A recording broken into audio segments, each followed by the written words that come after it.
Toca hablar de salud en 8 Magazine y hoy lo hacemos de nuevo con el doctor Benito para hablar de uno de los problemas por los que más acudimos al doctor especializado en digestivo, y es que se nos hincha el abdomen y no sabemos la causa. Sí, la gente dice, bueno, que como y me hincho. Digo, cuanto más come más se hincha, ¿verdad? Y yo, sí, exacto, cuanto más como más me hincho. Hay un patrón de hinchazón, Laura, que es muy frecuente. La gente que a lo mejor se levanta más o menos planito, de la tripa así por la mañana, y conforme avanza el día se va hinchando. Llega al final del día que no se puede abrochar el pantalón, porque dice, oh, es que me he hinchado. Y generalmente eso es porque comen deprisa. Porque claro, la mayor parte del gas que hay en la tripa viene de comer deprisa. No viene de lo que uno lo come, sino de cómo lo come. Pues siempre están a vueltas que sí, entonces me quito los cereales, entonces me quito esto que parece que me hincha. Bueno, claro, las bebidas carbonatadas, las gaseosas, claro, eso hincha. Pero sobre todo hincha el comer deprisa. Y algunos alimentos, claro que sí, las legumbres, la fruta, la verdura, son muy sanas, pero en su fermentación, las bacterias del intestino, ¿qué hacen? Pues empiezan a producir gas, se ponen muy contentas y producen gas, y entonces uno se hincha. Y luego además es gente que tiene dificultad para tirarse pedos y para eructar, es decir, para echar el aire fuera, se lo queda adentro, con lo cual se hinchan, es lógico. Si aún así seguimos unos patrones adecuados y se nos sigue hinchando el abdomen, ¿puede ser síntoma de ser celíaco? Hombre, esa es la pregunta del millón, está ahora de moda. Precisamente en noviembre tenemos supuestamente va a salir un libro que precisamente intenta aclarar la diferencia entre celiaquía y sensibilidad al gluten no celíaca. Esta distinción es importante, porque fíjate, celíacos viene a ser el 1 o 2% de la población, pero gente que tiene sensibilidad al gluten y no es celíaco está en torno al 6-8%, es decir, son más numerosos la gente que tiene problemas con el gluten sin ser celíacos que los verdaderos celíacos. ¿Cuál es la diferencia en el efecto diario de una persona? Ay, mira, yo a los alumnos me gusta hacerles una distinción muy importante, que es la distinción entre daño y molestia. Puede parecer que es lo mismo, pero no es igual. Mira, el daño es una lesión estructural, es decir, el organismo está sufriendo una agresión. Y eso puede ser seguido de molestia o no, es decir, el paciente puede notar molestia a consecuencia de esa agresión o no. La molestia, digamos, es subjetiva y el daño es objetivo. Tendemos a pensar que siempre que hay un daño hay una molestia, y no es así. Hay gente que tiene daño y no tiene molestias, y hay gente que tiene molestias pero no tiene daño. Entonces, quizás sean más peligrosos los que están sufriendo un daño en su organismo, pero no tienen molestias a consecuencia de ello. Entonces no se enteran y, sin embargo, están padeciendo una cosa que a la larga puede ser seria. El celíaco tiene daño estructural, tenga o no tenga molestias, porque hay celíacos que apenas tienen molestias. Y hay mucha gente que tiene molestias, oye, que lo mío va a ser cosa del gluten, que va a ser celiaquía. Le hacemos pruebas para ver si es celíaco y no es celíaco. Sin embargo, cuando reduce la ingesta de gluten, dice, coño, parece que me encuentro mejor.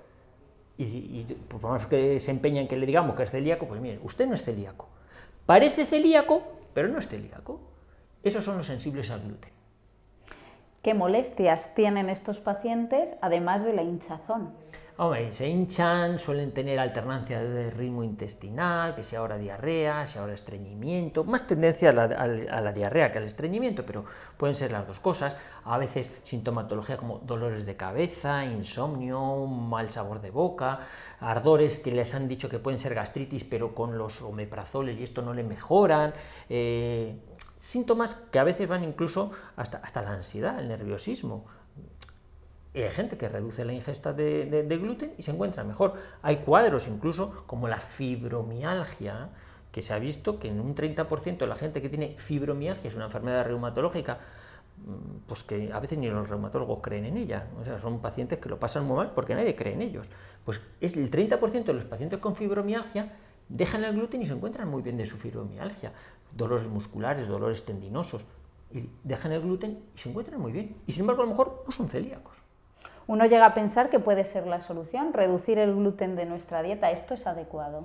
Eso es una medida empírica, Laura, que hace mucha gente. Es decir, a veces viene aquí a la consulta, viene gente diciendo, pues yo por mi cuenta y riesgo me he quitado el gluten, porque he visto un tenista muy famoso que se ha dejado el gluten, entonces ya gana. Entonces, porque el ejemplo de los famosos, cuidado, gente que ha hecho la dieta sin gluten y se encuentra muy bien.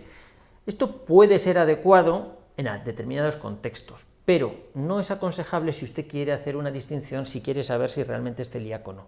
Dese cuenta que cuando viene la gente a la consulta y ya ha dejado el gluten, ¿qué pruebas le puedes hacer tú para ver si es sensible o intolerante al gluten si en su cuerpo lleva meses sin tomar gluten?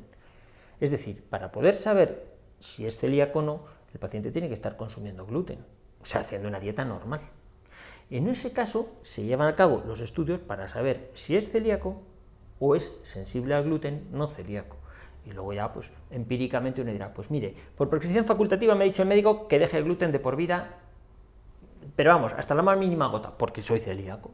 Y eso que yo no tenía muchas molestias, o sí, a lo mejor tenía muchas molestias y se la han pasado conforme ha dejado el gluten. Y otras veces no, otras veces simplemente le decimos, pues reduzca la ingesta de gluten. No hace falta que se quite del todo, pero redúzcalo y en la medida que lo reduzca se encontrará mejor. ¿Cómo podemos reducir esta ingesta? Porque muchos productos tienen gluten sin saberlo, casi. Una de las primeras sorpresas que se lleva la gente cuando le dices que es celíaco, claro, se da cuenta que hay muchos, va a las tiendas de alimentación y ve pues alimentos sin gluten, te ponen sin gluten. Es que naturalmente ya hay productos que no tienen gluten, la carne no tiene gluten, el pescado no tiene gluten, las legumbres no tienen gluten. ¿Qué pasa? Que, por ejemplo, si es una carne rebozada, sí, o una carne procesada, o unas gambas a la gabardina, pues claro, tienen el rebozado, y el rebozado tiene harina. O sea, es cuando procesamos ese alimento cuando le incorporamos el gluten. Los frutos secos, en términos generales, no tienen gluten, pero en algunos, en las atmósferas donde se envasan, pues si hay harinas y tal, pues se contaminan con gluten.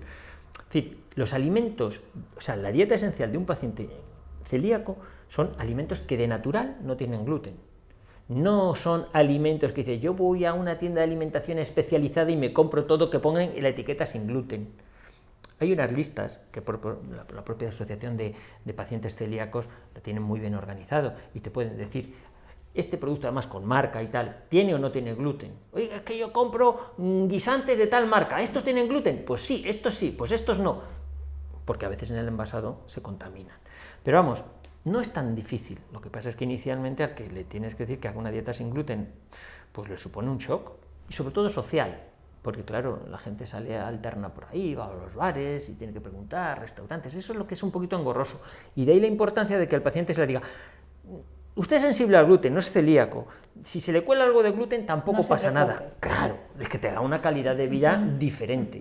El paciente celíaco tiene que ser mucho más estricto, la contaminación cruzada, este cuchillo que he utilizado para cortar el pan normal no puedo utilizarlo para cortar el pan sin gluten, por la contaminación. Entonces, es muy importante llevar a cabo esa distinción antes de, por su cuenta y riesgo, pues hacer pruebas de ese tipo. Al final, la lógica y el sentido común siempre nos llevan a un camino. Cuanto más naturales sean los productos que comemos, mejor. Bueno, lo más simple es que se vea a la vista. O sea, cuanto más procesado está un alimento, evidentemente tú no sabes qué va a haber detrás. Tú ves un chuletón de ternera o un filete de cerdo, pues está ahí, pues eso es carne y punto, no tiene vuelta de hoja. Ahora, si empiezas a ver rebozados, o ves unas salchichas, o ves un salami, digo, claro, bueno, en el envasado esto ya lo advierten, pues contiene lactosa, contiene gluten, ¿por qué? Pues porque, lógicamente, en la elaboración se meten otros alimentos que pueden contaminar.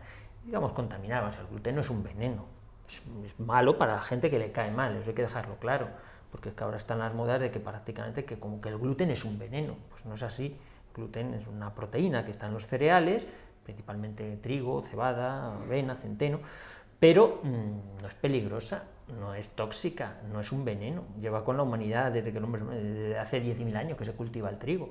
¿Qué pasa? Que hay un colectivo que sí que les cae mal, como hay intolerantes a la lactosa, etcétera, etcétera. Pues esos colectivos hay que prevenirles contra ella. Pues muchísimas gracias, como siempre, por darnos estos consejos y estas pautas, en este caso en relación al gluten y a la sensibilidad al gluten. Pues a vosotros por esta labor de divulgación tan importante que hacéis.